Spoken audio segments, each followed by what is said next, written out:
A white police officer named Derek Martin humiliates a young black man, Jamal Bryant. However, Derek doesn't realize that Jamal is actually his new boss. What does Jamal do once his identity is revealed?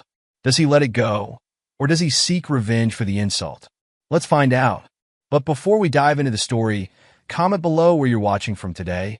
And if you enjoy this story, don't forget to subscribe. The city was alive with energy, its streets filled with the hum of activity. Skyscrapers towered over the bustling sidewalks, where people of all walks of life hurried about their business. Cars honked as they navigated the congested streets, and the distant sound of a siren echoed through the air. On the surface, everything seemed normal, a typical day in a thriving metropolis. But beneath this veneer of normalcy, there were tensions. Racial and socioeconomic divides ran deep, shaping the lives of those who called this city home. At the heart of these divides was Officer Derek Martin, a veteran of the city's police force. He had been on the job for nearly 20 years, and in that time, he had seen it all, or so he liked to believe. Derek was a man of routine, always patrolling the same neighborhoods, the same streets. He prided himself on knowing every corner, every alley, and every face that crossed his path. He considered himself a protector of the community, but his methods often raised eyebrows. Derek was known for his tough approach, particularly when it came to young black men. He had a reputation for being aggressive, always quick to assume the worst. To him, the streets were filled with potential threats, and he believed it was his job to keep them in check. His colleagues admired his tenacity, though some questioned his tactics. But Derek didn't care about what others thought. He was there to enforce the law, and he did it with a sense of authority that bordered on arrogance. Today, Derek was in his usual zone, cruising through the streets in his patrol car. The sun was high, casting a glare on the windshield as he scanned the sidewalks. It was the kind of day that made people restless, and Derek was on edge, ready for anything. His eyes darted from one person to the next, always watching, always suspicious. He had a gut feeling, and in his line of work, gut feelings meant everything. As he turned a corner, something caught his eye, a sleek, black luxury car moving smoothly down the street. It was a late-model vehicle, shiny and spotless, the kind that turned heads. Derek's eyes narrowed as he focused on the driver, a young black man in his late 20s. The man was well-dressed in a tailored suit, his posture relaxed as he steered the car with confidence. To most, it would have seemed like a picture of success, a young professional on his way to an important meeting. But to Derek, it was a red flag. Jamal Bryant, the man behind the wheel, was indeed on his way to an important meeting. It was his first day as the vice president of corporate affairs at a major corporation, a position he had worked hard to attain. Jamal had always been driven, determined to rise above the challenges that came with being a black man in a predominantly white corporate world. He was confident, educated, and composed, but he had learned the importance of staying humble. Despite his success, Jamal kept a low profile, knowing that not everyone was comfortable with his achievements. As he navigated the city streets, Jamal was focused on the day ahead. He was eager to make a good impression at his new job, to show that he belonged at the top. But as he drove, he couldn't shake the feeling of unease that often accompanied him in situations like this. He was aware of how he might be perceived, how a young black man in a luxury car could draw unwanted attention. It was an unfortunate reality, one that Jamal had faced many times before. Derek's suspicion grew as he watched the car. He didn't recognize the man, and that bothered him. In his mind, the car was out of place, and so was its driver. Without a second thought, Derek flipped on his lights and hit the siren. The sound cut through the air, sharp and jarring. Jamal's heart skipped a beat as he saw the flashing lights in his rearview mirror. He took a deep breath, calming himself as he pulled over to the side of the road. The situation was all too familiar to Jamal. He had been pulled over before, often without cause, and each time it was the same. The questions, the suspicion, the thinly veiled hostility. It was something he had come to expect, but that didn't make it any easier. Today, of all days, he hoped it would go smoothly. He didn't want to be late for his first day, and he certainly didn't want to start it with a confrontation. Derek parked behind Jamal's car, taking his time as he got out. He adjusted his belt, making sure his badge was visible, his hand resting casually on the holster of his gun. It was a practice motion, one meant to assert dominance. As he approached the car, he looked down at Jamal through the window, his expression hard and unreadable. Jamal rolled down the window, forcing a polite smile. "Good afternoon, officer. Is there a problem?" Derek ignored the greeting, his eyes scanning the interior of the car before settling on Jamal. "License and registration," he barked, his tone cold. Jamal complied, reaching for his wallet and the glove compartment. He moved deliberately, aware that any sudden motion could be misinterpreted. He handed the documents to Derek, who snatched them without a word. The officer glanced at the license, then back at Jamal. "This your car?" Derek asked, his voice dripping with skepticism. "Yes, sir," Jamal replied calmly. "Is there a reason you pulled me over?" Derek's eyes narrowed. "I'll ask the questions. What are you doing in this neighborhood?" Jamal resisted the urge to sigh. He had heard this line of questioning before. "I'm on my way to work." "Work, huh? And where exactly do you work?" Derek leaned in slightly, his gaze challenging. Jamal kept his tone steady. "I'm starting a new job today. Actually, Vice President of Corporate Affairs at a company downtown." Derek raised an eyebrow, clearly unimpressed. "Is that so? And what company would that be?" Jamal could see where this was going, but he maintained his composure. "It's called Horizon Global. You might have heard of it." Derek didn't respond immediately. He had heard of Horizon Global, one of the biggest corporations in the city, but he wasn't about to show it. Instead, he scoffed. "You expect me to believe that? A guy like you in a car like this, working a job like that?" Jamal felt the sting of the words, but refused to show it. He had dealt with men like Derek before, men who judged him by his skin color, who couldn't see past their own biases. But he also knew that arguing would only make things worse. "I'm telling you the truth, officer," Jamal said evenly. "If you run my information, you'll see everything is in order." Derek stared at him for a long moment, his eyes filled with distrust. Then, without another word, he turned and walked back to his patrol car. Jamal watched him go, his hands gripping the steering wheel. He could feel the tension building inside him, but he knew he had to stay calm. Getting angry wouldn't help, and it certainly wouldn't change the way Derek saw him.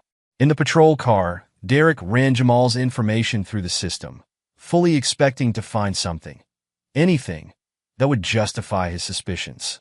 But the screen returned nothing out of the ordinary. No warrants, no priors, nothing that would give Derek a reason to escalate the situation. It annoyed him.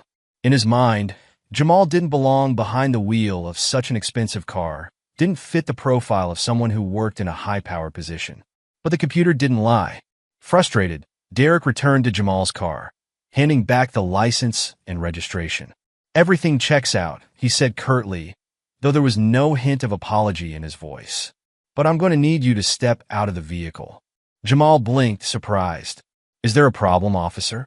"Just step out of the car," Derek repeated, his tone leaving no room for argument. Jamal hesitated for a moment, then did as he was told.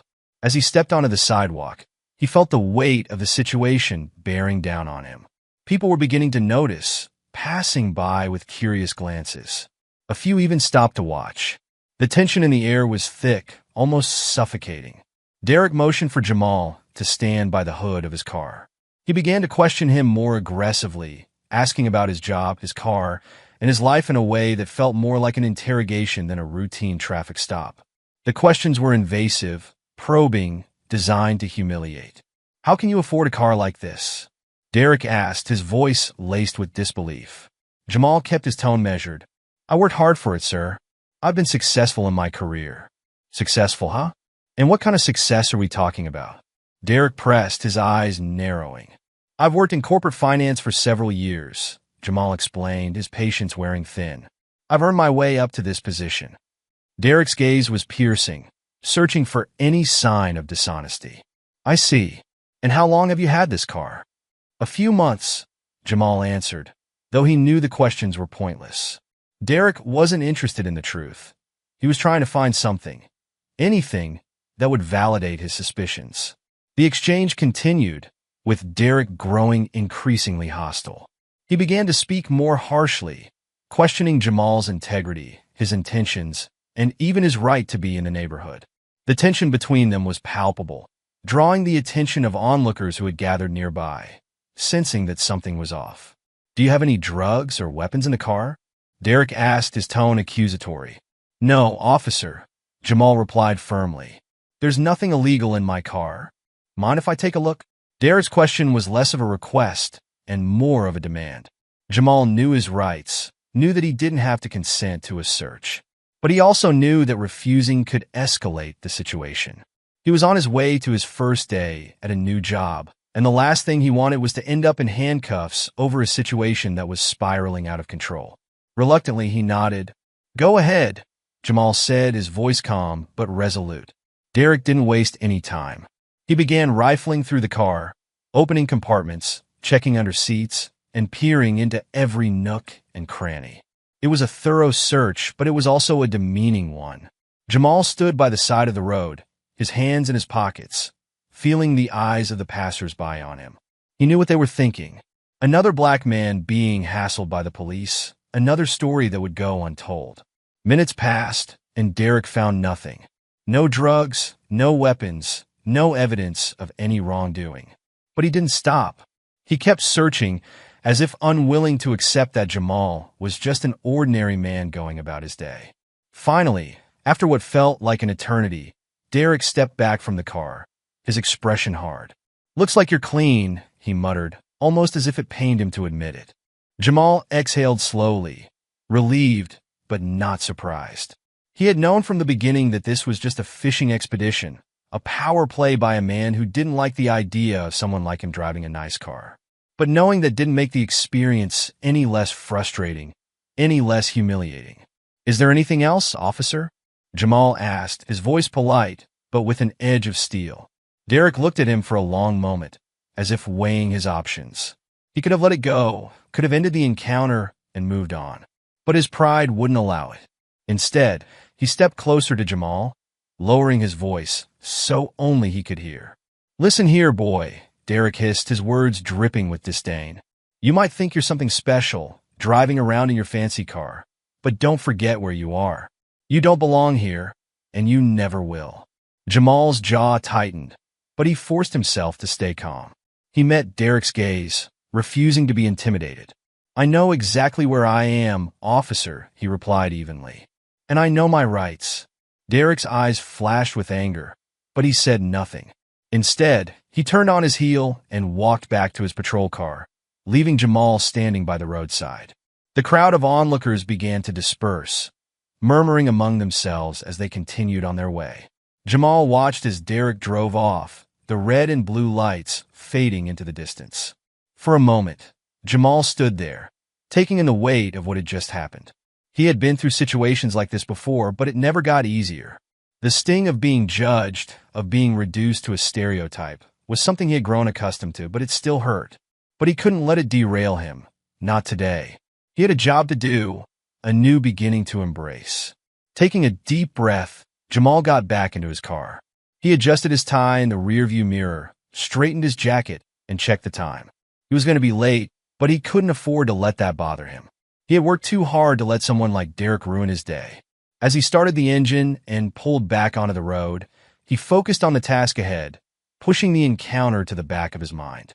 But even as he drove away, the tension lingered in the air, the memory of Derek's words echoing in his mind. Jamal knew that this wouldn't be the last time he faced someone like Derek. It was a reality he had come to accept, a part of the world he lived in. But that didn't mean he had to accept defeat. He was determined to rise above it, to prove that he was more than the assumptions people made about him. As the city skyline came into view, Jamal felt a renewed sense of purpose. He wasn't just another face in the crowd, another statistic. He was Jamal Bryant, a man who had fought for everything he had achieved, and he wasn't going to let anyone take that away from him. The tension from the encounter with Derek still weighed on him, but it also fueled him. He knew that the road ahead wouldn't be easy, that there would be more challenges to face, more obstacles to overcome. But he was ready. He had faced adversity before, and he would face it again with the same strength and determination that had brought him this far. As he approached the towering building that housed Horizon Global, Jamal allowed himself a small smile. This was his moment, his time to shine, and no matter what anyone said or did, he was going to make the most of it. But as he walked through the doors of his new office, he couldn't shake the feeling that the encounter with Derek was far from over. It was just the beginning of something bigger, something that would challenge him in ways he hadn't yet imagined. And in the back of his mind, he knew that Derek would be a part of that challenge. For now, though, Jamal pushed those thoughts aside. He had a job to do, and he was going to do it well. The city was a complex place, full of contradictions and conflicts, but Jamal was ready to navigate it all. He had worked hard to get here, and he wasn't going to let anyone or anything stand in his way. The day had started with tension, but it would end with triumph. Jamal was determined to make sure of that. Jamal made his way toward the elevators. As he stepped inside, he was greeted by the gleaming, modern interior of the building. The lobby buzzed with energy as employees hurried about, preparing for another busy day. The atmosphere was welcoming, the people professional and courteous. It was clear that Horizon Global was a place where excellence was expected and rewarded. "Good morning, Mr. Bryant," a receptionist said warmly as Jamal approached. "We're so excited to have you here." "Thank you," Jamal replied with a smile. "I'm looking forward to getting started." The receptionist handed him a key card. "This is for your office on the 25th floor. The executive meeting is scheduled to start in about 30 minutes, and I've arranged for someone to show you around before then." "Perfect," Jamal said, taking the key card. "I appreciate it." As Jamal headed toward the elevators, he couldn't help but feel a sense of accomplishment. Despite the rough start to his day, he was here, standing in the lobby of one of the city's most prestigious companies. He had arrived, and nothing could take that away from him. Meanwhile, across town, Officer Derek Martin was enjoying a coffee break with his fellow officers at the precinct. The break room was filled with the usual chatter, stories from the streets, and the camaraderie that came with the job. Derek was in high spirits, his chest puffed out with pride as he recounted the morning's events. "You should have seen the look on his face," Derek said, smirking as he took a sip of his coffee. "This guy was driving a car that probably cost more than my house. You know the type, right? All flash, no substance. Thought he could just cruise around in his fancy suit and expensive car without getting noticed. Well, I made sure to put him in his place." The other officers chuckled, some nodding in agreement. Derek was known for his no-nonsense approach, particularly when it came to dealing with young black men. To him, they were all the same, trouble waiting to happen. And he took pride in being the one to remind them of their place in the world. "What did he do?" one of the officers asked, leaning in with interest. "Nothing, of course," Derek replied with a shrug. "But that's not the point, is it? Sometimes, you got to show them who's in charge. Keep them from getting too comfortable." There was a round of approving nods. The culture in the precinct was one of silent understanding. Derek's methods might be aggressive, but they were tolerated, even respected by some. After all, keeping order was the priority, and in Derek's mind, order meant maintaining the status quo. "I don't care if he was some big-shot executive or whatever," Derek continued. "You step out of line, and you deal with the consequences." His colleagues laughed again, and Derek basked in their approval. For him, the morning had been a success. He had done his job, made his point, and now it was just another day on the force. Little did he know his actions that morning were about to come back to haunt him in a way he never could have imagined. Back at Horizon Global, the anticipation was building. The arrival of the new vice president of corporate affairs was the talk of the office. Although few had met Jamal Bryant in person, his reputation as a sharp, innovative leader had preceded him. Employees whispered excitedly in the hallways, speculating about what changes he might bring to the company. "Have you heard? The new VP's starting today," one employee said to another as they passed by the elevators. "Yeah, I heard he's a real game changer," the other replied. "I wonder what he's like. I guess we'll find out soon enough." There's a big meeting with the entire management team this morning. Jamal, oblivious to the buzz surrounding him, was preparing for the day ahead. After a brief tour of the floor, he settled into his office, taking a moment to appreciate the space. It was modern, sleek, and filled with natural light. His nameplate on the door, Jamal Bryant, Vice President of Corporate Affairs, gleamed in the sunlight. He opened his laptop, reviewing the agenda for the day. His first official act would be to meet with the senior management team, a group of seasoned executives who were responsible for driving the company's strategy. Jamal was eager to make a strong first impression, to show that he was ready to lead. As he prepared for the meeting, Jamal's mind drifted back to the encounter with Officer Martin. He couldn't shake the feeling that their paths would cross again, though he didn't know how or when. For now, he had to focus on the task at hand. Horizon Global was a major player in the city, and Jamal's role here was pivotal. He needed to be sharp, focused, and ready for whatever challenges lay ahead. As fate would have it, Officer Derek Martin was about to have a day that would turn his world upside down. Unbeknownst to him, his morning encounter with Jamal Bryant was just the prelude to a much larger story. After returning from his coffee break, Derek was called into the captain's office for an unexpected briefing. "Martin, I need you to head over to Horizon Global for a mandatory sensitivity training session," the captain said, handing him a folder. "It's been ordered by the higher-ups, and you're one of the officers selected to attend." Derek frowned, displeased. "Sensitivity training? What for?" "It's part of the new community outreach initiative," the captain explained. "The city's been under pressure to improve relations between the police and the community. The brass wants us to show that we're taking it seriously." Derek grumbled under his breath, but he knew better than to argue. Orders were orders, and he had to comply, no matter how much he hated the idea. Sensitivity training was a waste of time in his eyes, a bunch of politically correct nonsense that wouldn't change anything. But he had no choice. With a resigned sigh, he grabbed the folder and headed out. Arriving at Horizon Global, Derek's irritation only grew.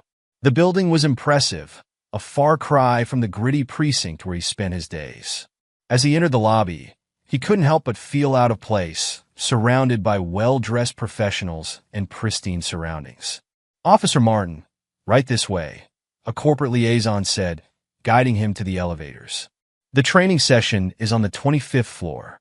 Derek nodded curtly, following the liaison with a scowl on his face. This was the last place he wanted to be, but he was determined to get it over with as quickly as possible.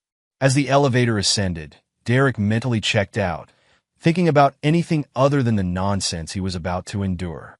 The doors opened, and Derek stepped into a sleek conference room filled with other officers and corporate executives. He was about to take a seat when something caught his eye, someone familiar standing at the head of the table, looking every bit in charge. It was Jamal Bryant. For a moment, Derek couldn't believe his eyes. The man he had humiliated just hours earlier was now standing before him, commanding the room with an air of authority that was impossible to ignore. Derek's heart skipped a beat as the realization hit him. This wasn't just some random guy he had pulled over. This was the new vice president of corporate affairs, the very man who would be leading the training session. Jamal glanced up and locked eyes with Derek. There was no anger in his expression, no hint of the humiliation he had suffered earlier. Instead, there was a calm confidence, a quiet strength that left Derek speechless. It was a power shift so profound that it left Derek reeling. The air in the boardroom was thick with tension as the training session began. The other officers and executives seated around the table seemed oblivious to the undercurrents between Jamal Bryant and Officer Derek Martin. But for the two men at the center of it, the weight of the morning's events hung heavy in the air. The bright lights of the conference room, reflecting off the polished glass table, did nothing to ease the suffocating atmosphere. Jamal stood at the head of the table, maintaining his professionalism as he addressed the room. His voice was steady, his demeanor composed, but there was a quiet intensity in his eyes, a weight in his words that spoke of more than just the business at hand. The memory of his earlier humiliation at the hands of Derek Martin lingered in the back of his mind, but he refused to let it distract him from his purpose. This wasn't about revenge. It was about something much bigger: principle, respect, and change. Officer Martin sat stiffly in his chair, the picture of unease. His usual swagger was gone, replaced by a gnawing discomfort that he struggled to conceal. The man he had ridiculed just hours before was now leading a training session on racial sensitivity, a topic that hit far too close to home for Derek's liking. Every time Jamal spoke, every time his gaze swept over Derek, the officer felt a pang of dread, a reminder of just how precarious his situation had become. Derek's mind raced as he tried to process the surreal turn of events. Never in his career had he been in a position like this, facing someone he had wronged, someone who now had the power to influence his future. The irony was almost too much to bear. Derek had always seen himself as untouchable, an enforcer of the law with the authority to shape the world around him. But now, in this room, that authority was slipping through his fingers, leaving him vulnerable and exposed. As Jamal introduced the training session, he made a point of emphasizing the importance of respect and understanding in the workplace and beyond. His words were measured, his tone authoritative, but there was an unmistakable edge to his message. A reminder that the dynamics in this room had shifted, and those shifts carried consequences. Our goal today, Jamal said, his gaze sweeping the room, is to foster a deeper understanding of the communities we serve and to ensure that our actions reflect the values we claim to uphold. Respect, empathy, and equality are not just ideals. They are responsibilities that each of us carries, both in our professional and personal lives. Derek felt his pulse quicken as Jamal's words washed over him. There was no mistaking the subtext. Jamal wasn't just speaking to the room. He was speaking to Derek directly, challenging him in a way that left no room for evasion. Derek tried to maintain his composure, but the knot in his stomach tightened with each passing moment. As the session continued, the tension in the room became almost palpable. The other officers and executives listened attentively, unaware of the storm brewing beneath the surface. For them, this was just another mandatory training, another box to check off their list. But for Derek and Jamal, it was something far more significant, a confrontation that had been building since the moment they first crossed paths. The training session officially began with a detailed presentation on racial sensitivity and community relations. The lights dimmed slightly as a screen lowered from the ceiling, displaying a series of slides that outlined the key points of the program. Jamal took the lead, his voice steady and confident as he guided the room through the material. The purpose of this training, Jamal began, is not just to meet a requirement, but to initiate meaningful change in the way we interact with each other and with the communities we serve. We need to recognize the biases that influence our decisions, understand their impact, and take steps to address them. As Jamal spoke, he moved around the room with a natural ease, engaging the participants in discussion and encouraging them to share their thoughts. His approach was inclusive, yet there was a quiet authority to his presence that demanded attention. He wasn't just lecturing. He was leading, challenging everyone in the room to think critically about their actions and attitudes. Derek sat in silence, his discomfort growing with each passing minute. The content of the training hit uncomfortably close to home, forcing him to confront aspects of himself that he had long ignored. The slides on the screen depicted scenarios that were all too familiar. Situations where unconscious bias led to unfair treatment, where stereotypes shaped decisions in ways that were both subtle and overt. Jamal's voice was calm, yet his words carried a weight that made it impossible for Derek to dismiss them. It's easy to fall into the trap of thinking that we're immune to bias, Jamal said, his gaze lingering on Derek for a moment longer than necessary. But the truth is, none of us are. Bias exists in all of us, and it's our responsibility to recognize it, challenge it, and work to overcome it. Derek felt his chest tighten. He wanted to argue, to push back against what he was hearing, but he knew better than to speak out of turn. Jamal had him in a corner, and there was no escape. The very ideas Derek had dismissed for so long were now being laid out before him, not as abstract concepts, but as real, tangible issues that affected people's lives, issues that he had a direct hand in perpetuating. The other officers in the room seemed to take the training to heart, nodding along as Jamal spoke, engaging in the discussion with genuine interest. But for Derek, the experience was anything but enlightening. It felt like a spotlight was being shown directly on him, exposing every flaw, every prejudice he had ever harbored. And no matter how much he wanted to look away, he couldn't. Jamal's presentation was thorough, covering everything from the history of systemic racism to the importance of building trust within the community. He spoke with the authority of someone who had lived the experiences he was describing, someone who understood the nuances of the issues at hand. There was no lecturing, no condescension, just a clear, concise message about the need for change.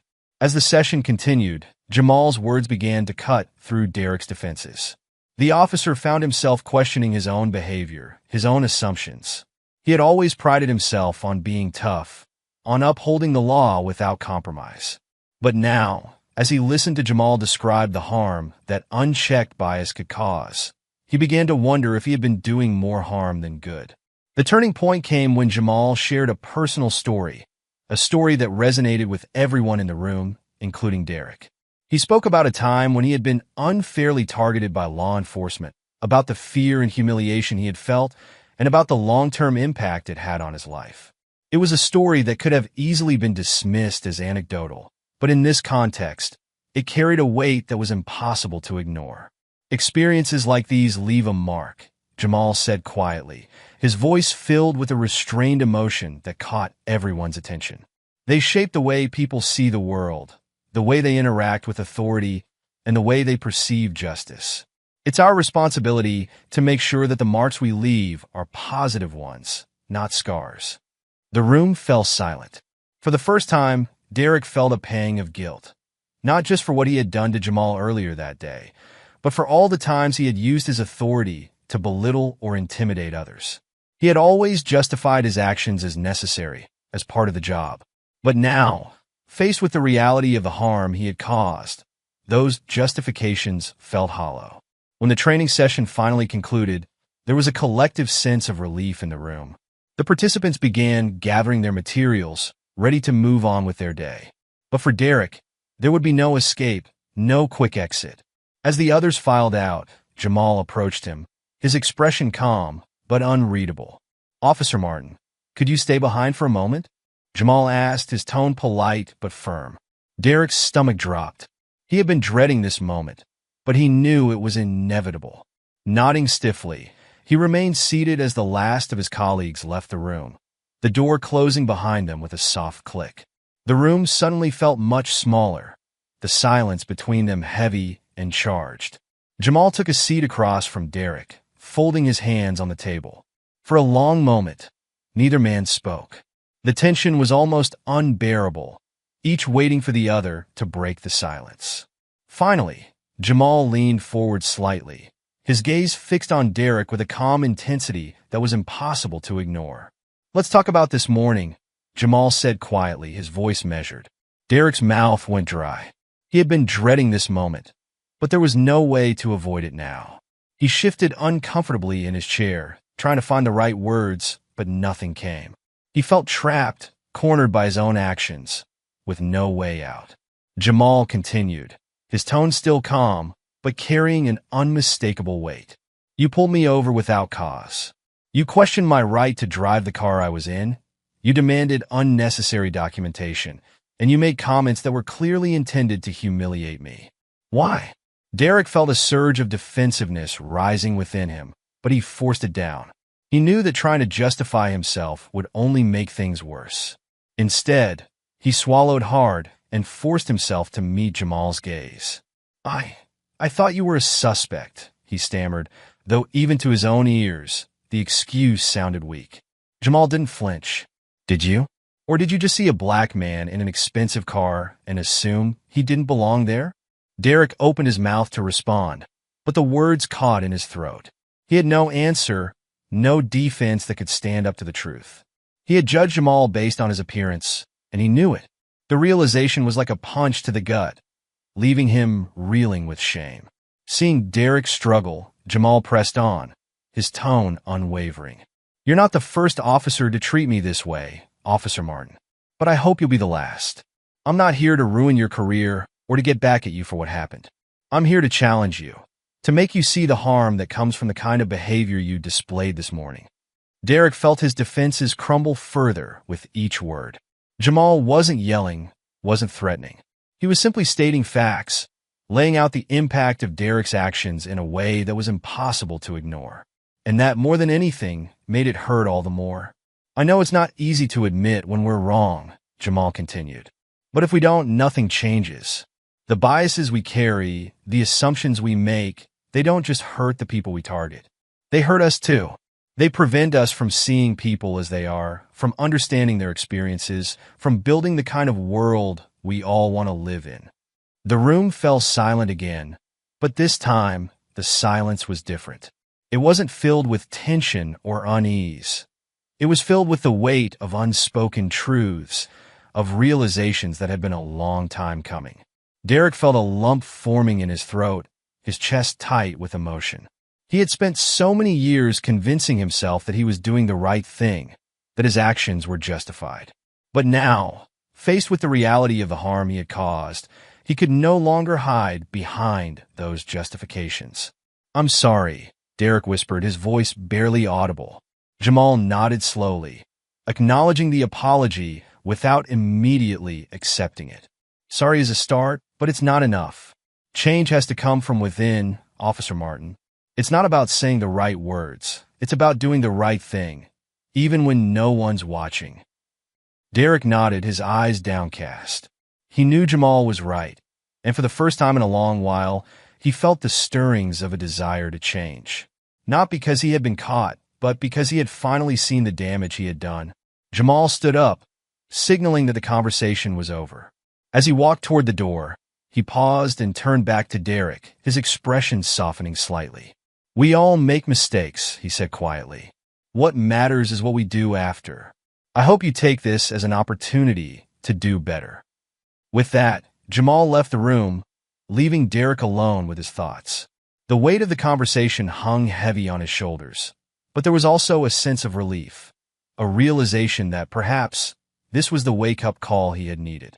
Derek remained seated for a long time, replaying the events of the day in his mind. He thought about the assumptions he had made, the biases he had clung to, the power he had abused. And as he did, he felt a shift within himself, a small, tentative step toward something better, something more just. The confrontation had been painful, but it had also been necessary.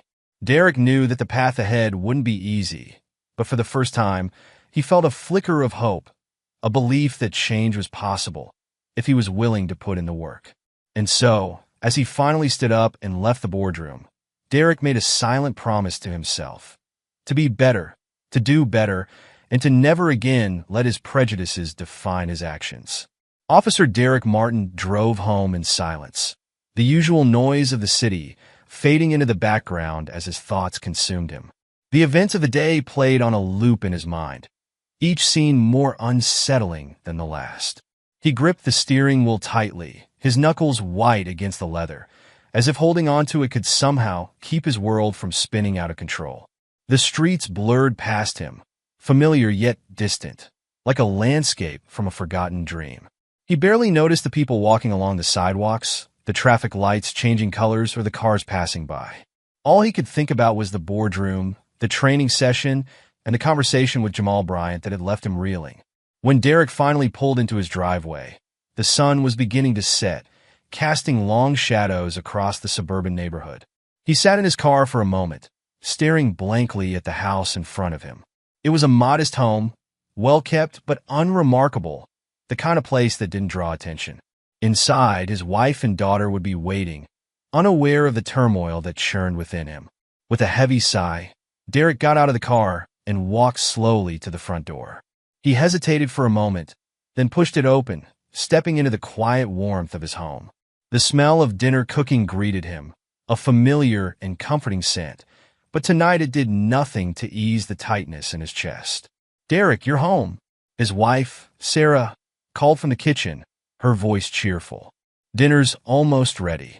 He forced a smile as he hung up his coat, trying to shake off the dark cloud that had followed him all the way from the corporate headquarters. "Great, thanks," he replied, his voice strained. Sarah appeared in the doorway, wiping her hands on a towel. She frowned when she saw his expression. "Rough day." "You could say that," Derek muttered, avoiding her gaze. He didn't want to talk about it. Not yet, anyway. He needed time to process everything, to figure out how to make sense of the tangled mess of emotions and thoughts that had taken root in his mind. Sarah didn't press him. She knew better than to push when he was in one of these moods. "All right," she said softly. "Dinner will be ready in a few minutes. I'll call you when it's done." "Thanks," Derek said again, grateful for her understanding. He made his way to the living room, collapsing onto the couch with a weary sigh. The house was quiet, the only sound the distant hum of the television from the next room. It was a stark contrast to the noise in his head, the cacophony of memories, regrets, and questions that refused to be silenced. As he sat there, staring blankly at the wall, Derek's mind drifted back to the events that had shaped him, the experiences that had molded him into the man he was today. Memories long buried began to resurface, unbidden and unwanted, dragging him back to a time when life was simpler, yet far more complicated. He remembered his childhood, growing up in a small town where everyone knew each other, where the lines between right and wrong were drawn in bold, unforgiving strokes. His father had been a stern man, a strict disciplinarian who believed in the importance of order and respect. Derek had learned early on that there were rules to follow, expectations to meet, and consequences for stepping out of line. But there was more to it than that. Derek's father had also been a police officer, a man who wore the uniform with pride and carried the weight of the badge with unwavering conviction. He had taught Derek that the world was a dangerous place, that there were people who would take advantage of any sign of weakness, who would undermine the law if given the chance. And it was the job of men like them to keep the world in check, to enforce the rules and maintain order, no matter the cost. As Derek grew older, those lessons became ingrained in him, shaping his worldview and guiding his decisions. He followed in his father's footsteps, joining the police force with the same sense of duty and purpose that had driven his father. He believed in the law, in the importance of authority, and in the need to keep society in line. But somewhere along the way, that belief had twisted into something darker, something that had led him down a path he was now beginning to regret. He thought about the countless times he had pulled someone over, questioned them, and judged them based on little more than their appearance. He thought about the people he had intimidated, the fear he had seen in their eyes, the power he had wielded without a second thought. And he thought about Jamal Bryant, the man he had humiliated that morning, the man who had faced him down with calm dignity, who had challenged him to see the world differently. Derek rubbed his hands over his face, trying to push the memories away, but they clung to him like shadows. He had always justified his actions as part of the job, as necessary for maintaining order. But now, for the first time, he was beginning to question those justifications. He was beginning to see the cracks in the foundation of his beliefs, the flaws in the logic that had guided him for so long. He thought about the flash of anger he had felt when he first saw Jamal in that expensive car, the quick judgment he had made, the assumption that a black man driving such a vehicle must be up to no good. He had acted on that assumption without hesitation, without questioning whether it was fair or just or even rational. And in doing so, he had revealed something about himself that he was no longer sure he liked. The realization hit him like a punch to the gut, leaving him breathless and shaken. He had spent his entire career enforcing the law, but he had never stopped to consider the biases that shaped his actions, the prejudices that colored his perceptions. He had never questioned the power he held, or the impact it had on the people he encountered. But now, faced with the truth of his own behavior, he couldn't ignore it any longer. Derek's mind flashed back to his early days on the force, to the older officers who had taken him under their wing, teaching him the ropes. They had been tough, no-nonsense men who believed in doing whatever it took to get the job done. They had taught him to be wary, to be skeptical, to trust his instincts. And while those lessons had served him well in some ways, they had also reinforced the biases he had grown up with, the us versus them mentality that had come to define his approach to policing. He remembered one officer in particular, a grizzled veteran named Sergeant Willis, who had been something of a mentor to him. Willis had been a man of few words, but his actions had spoken volumes. He had taught Derek to be tough, to show no weakness, to always be in control. But Willis had also shown Derek how easy it was to dehumanize those on the other side of the badge, to see them as threats rather than people. And over time, Derek had adopted that mindset, had internalized it until it became second nature. But now, sitting alone in his living room, Derek began to see the flaws in that approach. He began to understand that the toughness he had prided himself on, the control he had clung to so fiercely, had come at a cost. It had blinded him to the humanity of others, had made him forget that the people he encountered were more than just suspects, more than just potential threats. They were individuals with their own stories, their own struggles, their own fears. And in failing to see that, he had failed not only them, but himself as well. Derek's thoughts drifted back to Jamal Bryant, to the calm strength in his eyes, the quiet dignity in his voice. He had seen the man as a threat, as someone to be put in his place, without ever considering who he really was, or what he stood for.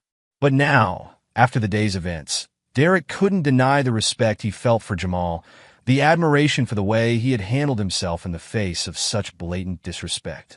Jamal hadn't sought revenge, hadn't used his position of power to punish Derek for his actions. Instead, he had taken the high road, had chosen to educate rather than retaliate, to challenge rather than condemn.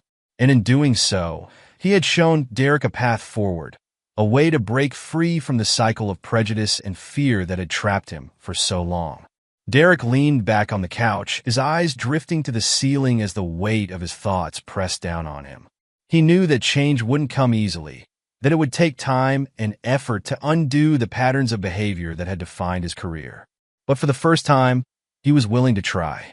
He was willing to confront the biases that had shaped his actions, to question the assumptions that had guided his decisions, to see the world through a different lens. The day had been a turning point, a moment of reckoning that had forced Derek to confront the man he had become. And while the journey ahead would be difficult, he knew it was a journey he needed to take, not just for himself, but for the people he served, the community he had sworn to protect. As he sat there, lost in thought, Derek heard the sound of footsteps approaching. He looked up to see his daughter, Emily, standing in the doorway, her wide eyes filled with curiosity. "Daddy, are you okay?" she asked, her voice soft and concerned.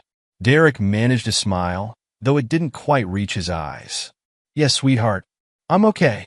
Emily studied him for a moment, then nodded, seemingly satisfied with his answer. "Mommy says dinner's ready." "All right, I'll be right there," Derek replied, his voice gentler now. As Emily turned and skipped back to the kitchen, Derek felt a pang of guilt. He had always prided himself on being a good father, on setting a positive example for his daughter. But now, he wondered if he had been teaching her the wrong lessons, if his actions had been sending a message he hadn't intended. He pushed the thought aside as he stood up, heading toward the kitchen. There would be time to address those concerns later. For now, he needed to focus on the present, on the family that was waiting for him. But as he sat down at the dinner table, he couldn't shake the feeling that something fundamental had shifted within him, that the man who had walked through the door that evening was not the same man who had left for work that morning. And perhaps that was a good thing. While Derek wrestled with his thoughts, Jamal Bryant sat on the back porch of his home, a glass of iced tea in hand as he watched the sun dip below the horizon. The day had been long, draining in ways he hadn't expected, but now that it was over, he felt a sense of calm settling over him. The cool evening breeze brushed against his skin, carrying with it the faint scent of jasmine from the garden below. Jamal took a sip of his tea, savoring the crisp, refreshing taste.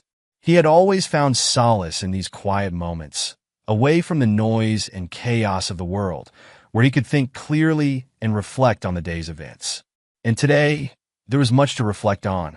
The conversation with Derek Martin had been difficult, but necessary. Jamal had seen the conflict in the officer's eyes, the struggle between his ingrained beliefs and the reality of his actions. It had been a small victory, seeing Derek begin to question his own behavior. But Jamal knew that real change would take time. It was a journey, not a destination, and he could only hope that Derek was willing to take that journey. As he sat there, lost in thought, the back door creaked open, and Jamal's wife, Aisha, stepped out onto the porch. She was a striking woman, with deep brown eyes that seemed to hold the wisdom of the ages and a smile that could light up the darkest room. She carried a plate of cookies, still warm from the oven, and set them down on the small table beside Jamal's chair. "Thought you might want something sweet to go with that tea," Aisha said, her voice soft and melodic. Jamal smiled up at her, his heart swelling with gratitude. "You know me too well," he replied, reaching for a cookie. The warmth of it seeped into his fingers, a comforting sensation that contrasted with the coolness of the evening air. Aisha took a seat beside him, folding her hands in her lap as she looked out at the garden. For a moment, they sat in companionable silence, watching as the last rays of sunlight painted the sky in shades of orange and pink. It was a peaceful scene, a stark contrast to the tension that had filled the day. After a while, Aisha turned to Jamal, her expression gentle but curious. "How did it go today?" she asked. Jamal sighed, leaning back in his chair as he considered his answer. "It was intense," he admitted. "The training session went well enough, but the conversation with Officer Martin afterward, that was something else." Aisha nodded, her eyes thoughtful. "Did he listen?" "I think so," Jamal replied, his voice laced with uncertainty. "He was defensive at first, but by the end, I could see that I'd gotten through to him, at least a little. But it's hard to say what will come of it. People don't change overnight." "No, they don't," Aisha agreed.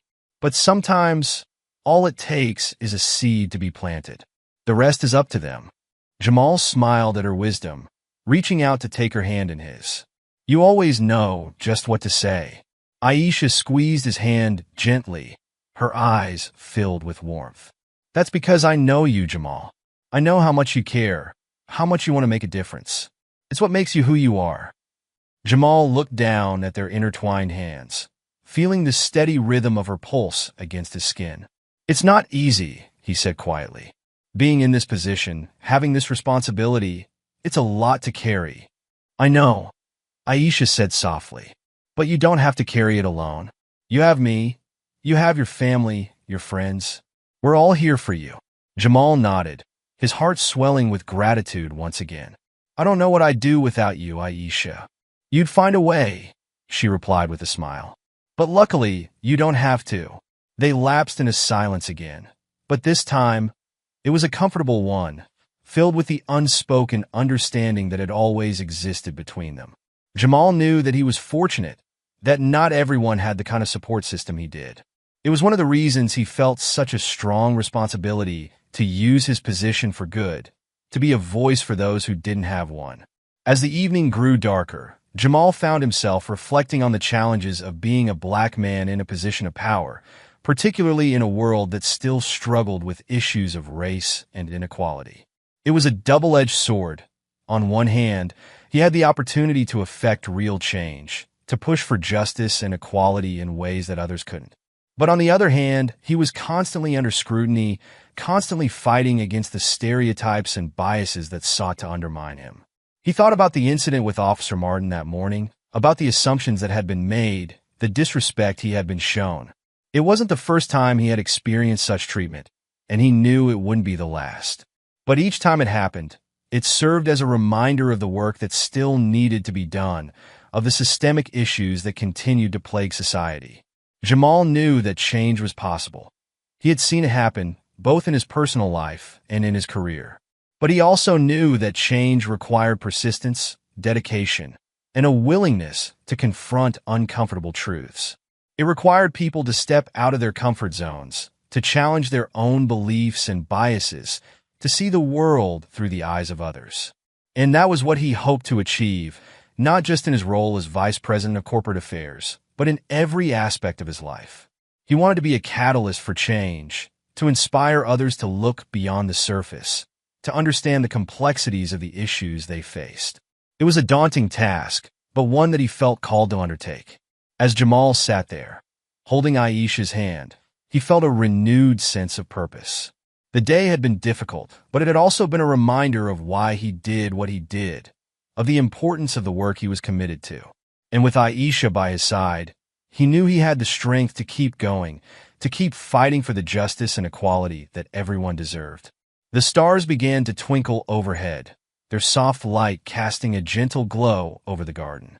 Jamal took a deep breath, letting the cool night air fill his lungs, and then exhaled slowly, feeling the tension of the day begin to melt away. He wasn't naive. He knew that the road ahead would be long and challenging. But he also knew that he wasn't alone, and that knowledge gave him the courage to face whatever came next. As he finished his tea and set the glass aside, Jamal turned to Aisha, a small smile tugging at the corners of his lips. "How about we head inside? I think I could use one of those cookies." Aisha laughed, the sound warm and soothing. "I knew you wouldn't be able to resist." Together, they stood up and walked back into the house, leaving the cool night behind. But even as they stepped inside, Jamal carried with him the lessons of the day, the quiet resolve to keep pushing forward, to keep striving for a better world. And in that moment, he knew that no matter what challenges lay ahead, he was ready to face them, head on, with determination, with compassion, and with the unwavering belief that change was not only possible, but inevitable. As the night drew on, both men, Derek and Jamal, found themselves at a crossroads, each grappling with the events of the day in their own way. For Derek, it was a moment of reckoning, a chance to confront the biases that had shaped his actions for so long. For Jamal, it was a reaffirmation of his commitment to justice, a reminder of the work that still needed to be done. Their paths had crossed in a way neither had expected, but the encounter had left an indelible mark on both of them. And as they each faced the future, they did so with the knowledge that the turning point had come, not just for them, but for the world they hoped to change. A few days had passed since the tense and unexpected encounter between Jamal Bryant and Officer Derek Martin. Life at the corporate headquarters had resumed its usual rhythm, the hum of business as usual echoing through the polished hallways. For Jamal, however, the recent events remained fresh in his mind. The incident with Officer Martin had stirred up memories, emotions, and thoughts that he hadn't fully processed. It wasn't just about what had happened on the side of that road. It was about something much larger, something systemic, something that couldn't be easily resolved with a single conversation or even a single victory. Jamal had handled the situation with grace, asserting his dignity without resorting to the same level of hostility that had been shown to him. He had every right to be angry, to demand retribution, but instead, he had chosen a path of reflection and measured response. But even so, the confrontation had left its mark. He wondered if Officer Martin had felt any remorse after their conversation, or if the man had simply returned to his old ways, unchanged and unchallenged. It was on one of these ordinary days, as Jamal was buried in the usual tasks of his role, that something unexpected occurred. He was in his office, sitting behind the large mahogany desk that had quickly become a symbol of his authority within the corporation. Papers were spread out before him, financial reports, project proposals, and the like. He had a meeting in an hour, but for now, he was alone, the only sound in the room being the soft ticking of a wall clock and the occasional rustle of papers. The office itself was a reflection of Jamal's style, elegant yet understated, with clean lines, warm colors, and tasteful decor that conveyed both professionalism and a personal touch. Large windows allowed sunlight to pour in, giving the space a bright, airy feel. It was a place where serious work was done, but also a place where important conversations happened, where decisions that could affect hundreds, if not thousands, were made.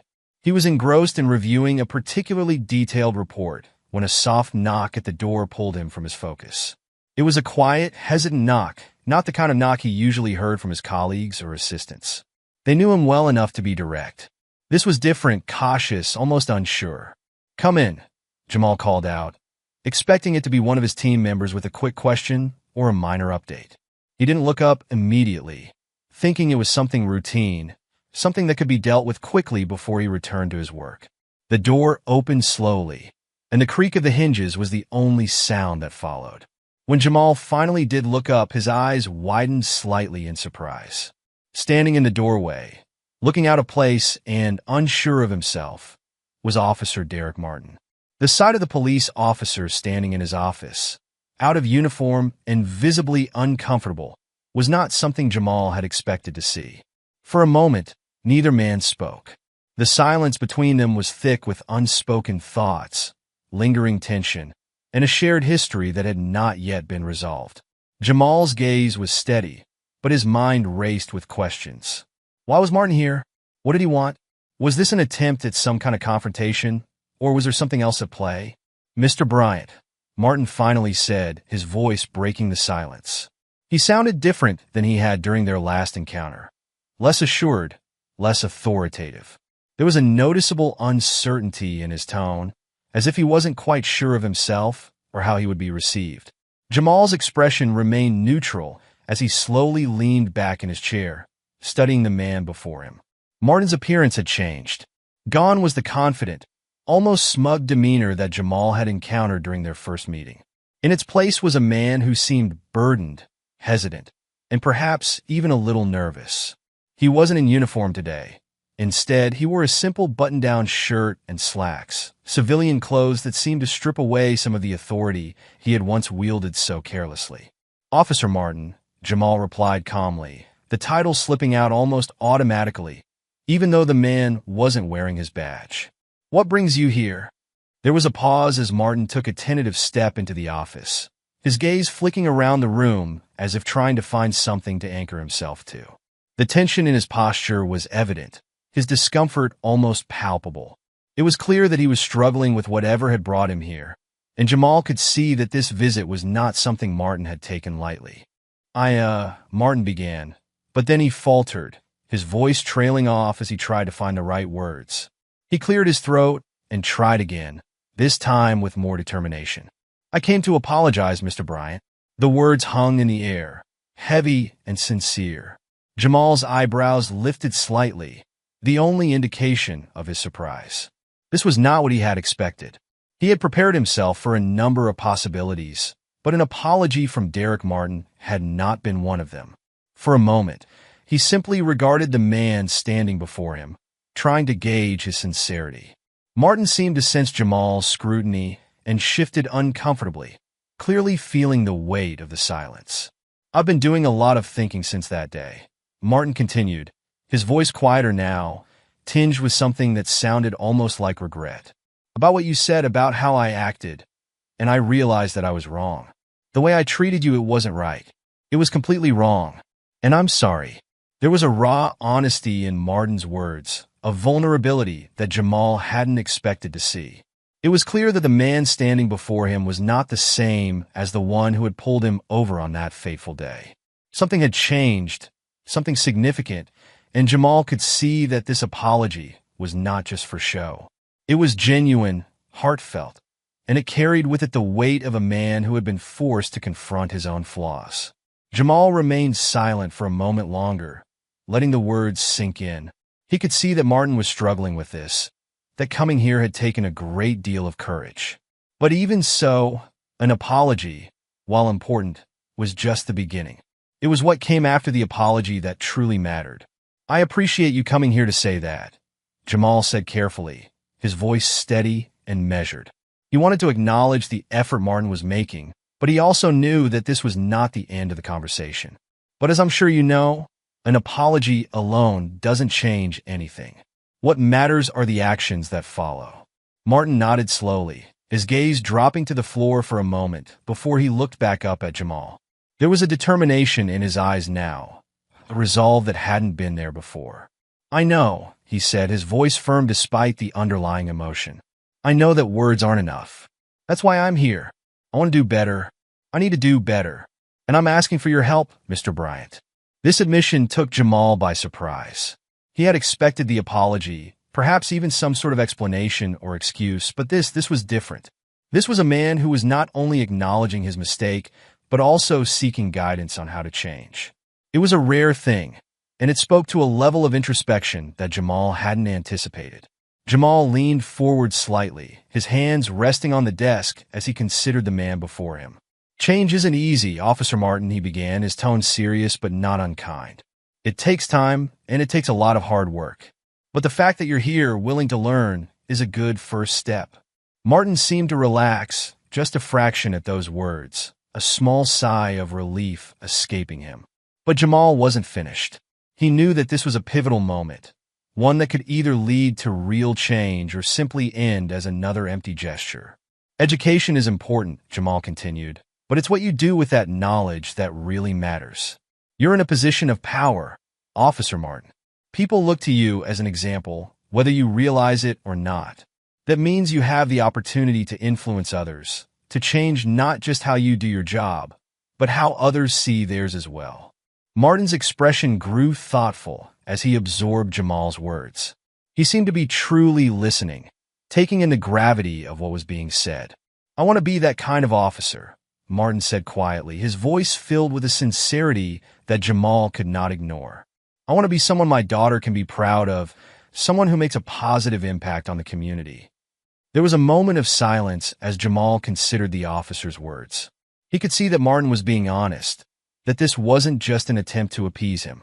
But Jamal also knew that promises, no matter how sincere, were meaningless without action. If that's what you want, Jamal said, his voice calm but firm, then start by holding yourself accountable. Challenge the biases you've held, and don't be afraid to call out those same biases in others. Change won't happen overnight, but if you're committed, it will happen. Martin's shoulders relaxed slightly, as if a weight had been lifted. Thank you, Mr. Bryant, he said, his voice filled with genuine gratitude. I won't let you down. Jamal nodded, his gaze steady. I hope not. But remember, this isn't about not letting me down. It's about doing what's right, for yourself, for your family, and for the community you serve. For a moment, they simply looked at each other, two men from different worlds, connected by a shared desire for change. It was a moment of understanding, of mutual respect, and it signaled the beginning of something new. As Martin turned to leave, he paused at the door, looking back at Jamal. If you ever need anything at all, you know where to find me, he said, his voice carrying a sincerity that hadn't been there before. I'll keep that in mind, Jamal replied with a nod. And Officer Martin, I hope this is just the start of something better. With that, Martin left the office, leaving Jamal alone with his thoughts. The encounter had been unexpected, but it had also been encouraging. For the first time since that day, Jamal felt a sense of closure. Not because the situation had been resolved, but because it had opened the door to something more important, the possibility of real change. As he sat back down at his desk, Jamal couldn't help but feel hopeful. The road ahead would be long, and there would undoubtedly be challenges. But with people like Officer Martin willing to confront their mistakes and strive for better, there was reason to believe that progress was possible. The world wasn't going to change overnight, but today had been a reminder that change, however slow, was still within reach. And that was enough to keep Jamal going, to keep him fighting for the justice and equality he knew was possible. Because in the end, it wasn't just about winning battles. It was about changing hearts and minds one step at a time. What would you have done if you were in Jamal's position when Officer Martin came to apologize? If you enjoyed this story, please consider subscribing to my channel. I put in a lot of time and effort crafting these heartfelt narratives, and your support truly means the world to me. Thank you for being a part of this journey.